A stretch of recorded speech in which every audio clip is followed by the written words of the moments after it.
how riches come to you. When I say that you do not have to drive sharp bargains, I do not mean that you do not have to drive any bargains at all, or that you are above the necessity for having any dealings with your fellow men. I mean that you will not need to deal with them unfairly. You do not have to get something for nothing, but can give to every man more than you take from him. You cannot give every man more in cash market value than you take from him, but you can give him more in use value than the cash value of the thing you take from him. The paper, ink, and other material in this book may not be worth the money you pay for it, but if the ideas suggested in it bring you thousands of dollars, you have not been wronged by those who sold it to you. They have given you a great use value for a small cash value. Let us suppose that I own a picture by one of the greatest artists, which, in any civilized community, is worth thousands of dollars. I take it to Baffin Bay, and by salesmanship induce an Eskimo to give a bundle of furs worth 500 for it. I have really wronged him, for he has no use for the picture. It has no use value to him. It will not add to his life. But suppose I give him a gun, worth $50 for his furs. Then he has made a good bargain. He has use for the gun. It will get him many more furs and much food. It will add to his life in every day. It will make him rich. When you rise from the competitive to the creative plane, you can scan your business transactions very strictly, and if you are selling any man anything which does not add more to his life than the thing he gives you in exchange, you can afford to stop it. You do not have to beat anybody in business, and if you are in a business which does beat people, get out of it at once. Give every man more in use value than you take from him in cash value. Then you are adding to the life of the world by every business transaction. If you have people working for you, you must take from them more cash value than you pay them in wages.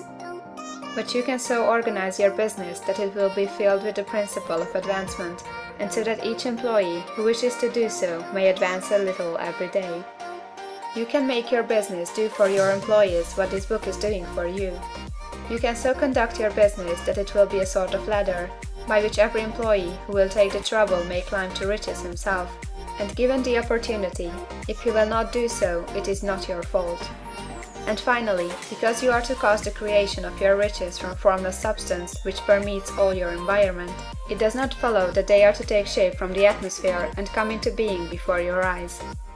If you want a sewing machine, for instance, I do not mean to tell you that you are to impress the thought of a sewing machine on thinking substance until the machine is formed without hands in the room where you sit or elsewhere. But if you want a sewing machine, hold the mental image of it with the most positive certainty that it is being made, or is on its way to you. After once forming the thought, have the most absolute and unquestioning faith that the sewing machine is coming. Never think of it or speak of it in any other way than as being sure to arrive.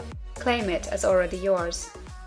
It will be brought to you by the power of the Supreme Intelligence acting upon the minds of men.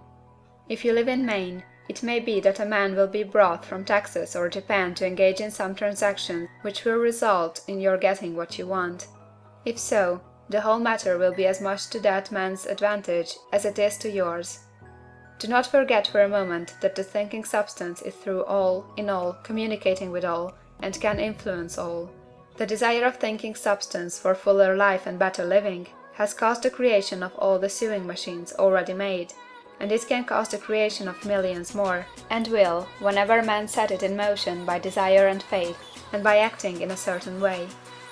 You can certainly have a sewing machine in your house, and it is just as certain that you can have any other thing or things which you want, and which you will use for the advancement of your own life and the lives of others. You need not hesitate about asking largely. It is your Father's pleasure to give you the kingdom, said Jesus.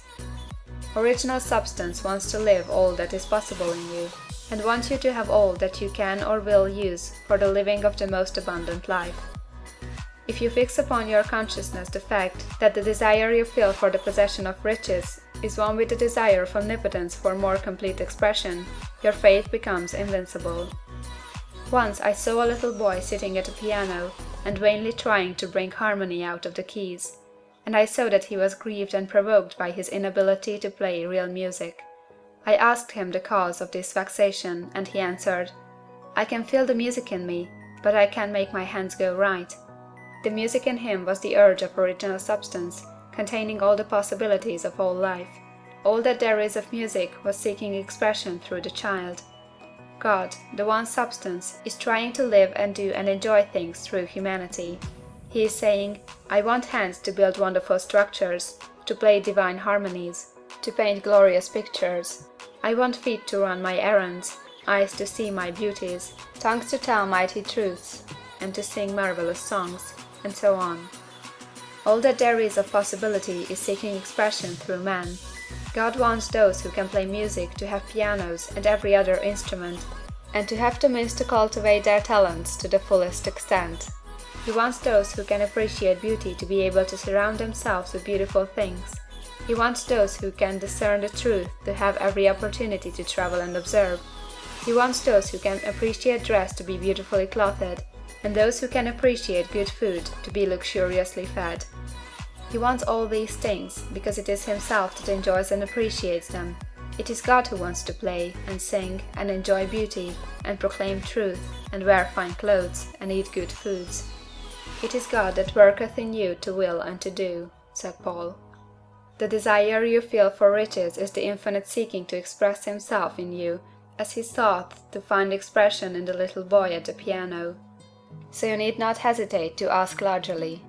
Your part is to focalize and express the desire to God. This is a difficult point with most people. They retain something of the old idea that poverty and self-sacrifice are pleasing to God. They look upon poverty as a part of the plan, a necessity of nature.